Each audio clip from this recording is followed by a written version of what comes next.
Ito na rin yung stock room namin. Pang bata namin dito si Kuya. Ano pa alam mo Kuya?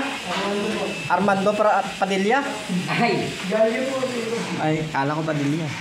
Artista dapat. Puro artista yun, ano? O, artista. Okay. Puro artista. Kita mo to si JJ Manalo, artista. Tamo. Lahat. Dapat pangalan dito, artista kasi artista may-ari. Yun, dapat. Dapat. Artistahin lang. Pangalan lang, pangalan. Oo.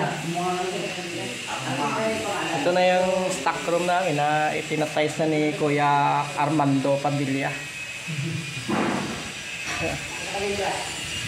Yung Kuya Ampi. Ampi lapid. Nag-aalo ng epoxy para sa mga dugtungan ng kisame.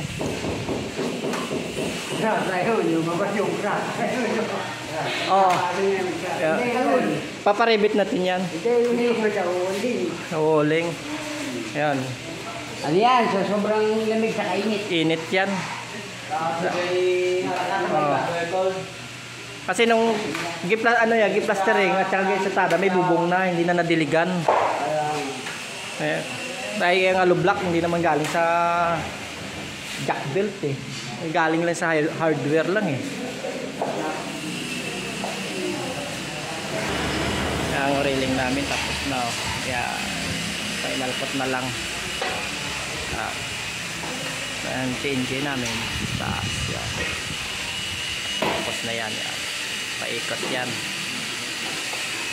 More than 30 meters yan paikot. Sa init. Sa init yan. Oo. Pag init talaga nagkakarak yung semento. Nabibiglang tuyo eh. Daming gamit oh. Kasi para sa stock room.